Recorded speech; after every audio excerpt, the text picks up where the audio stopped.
What I don't want you to know about me is that my father's Chinese. A few years ago, I walked out on stage and I was speaking at a conference in Liberia, in West Africa, for 400 teachers. I was the first speaker to come out on stage. That was the first thing I said.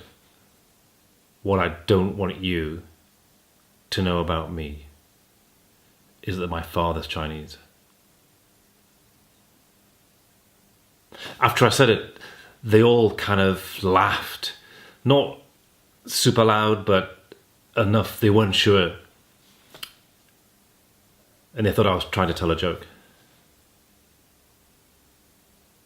When I was thinking about what to say at that conference to 400 people who I really didn't know how to relate to, I didn't understand their experience. They've had brutal civil war. They've grown up in unbelievable poverty. And yet they're all committed teachers. Here am I from the UK. I've had a very comfortable upbringing by comparison. What could I say that would relate to them? And when I was thinking about what to say and thinking about metaphors and parables and lessons and teachings, the message I got was, just tell your story. Just tell them about what your story is. And so I spent 10 minutes telling them a very simple story of how I was born and then almost immediately taken away from my mother. How I was adopted. How my adopted parents told me who my birth parents were. How I discovered later that what they told me about my birth parents wasn't even close to being true. That my mother was a young teenage girl. That my father was a much older man from Hong Kong, who already had a wife and who already had a family, and he'd been in the UK and made my mother pregnant, and then immediately gone back to Hong Kong.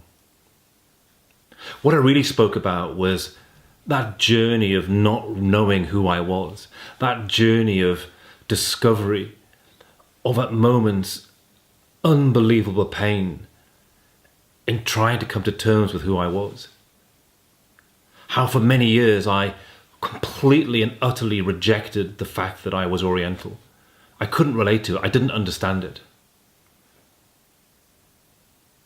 What I talked about was my search for my identity and discovering through that process that my deepest wound was not knowing who my father was. And then when I discovered who my father was, realizing he was almost certainly dead, and I didn't even know his real name. And I told all of that story in 10 minutes.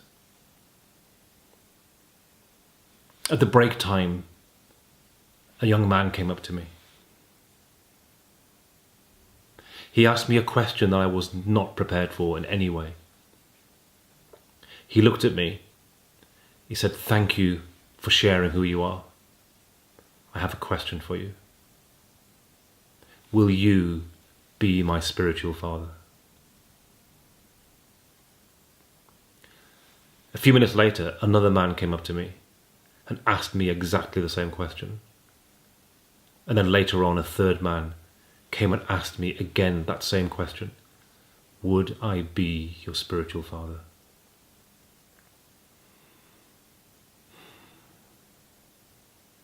The reason I share this today is about the power of stories, about the power of authentic truth, about the power of telling who you are, no matter how irrelevant or painful or whatever it might feel to you in that moment. There is something immensely powerful about sharing stories. And they can be parables and allegories. And when they're personal, the real power of a personal story is when somebody sees that personal story, it gives them permission to tell their story. In a country of brutal civil war, where the men especially do not speak about their experiences, to see someone from the West come and talk about their personal experience gives them permission to tell their story. It gives them permission to ask a question like, will you be my spiritual Father. Tell your story. You never know what might happen and what might become possible, not just for you, but for all those around you.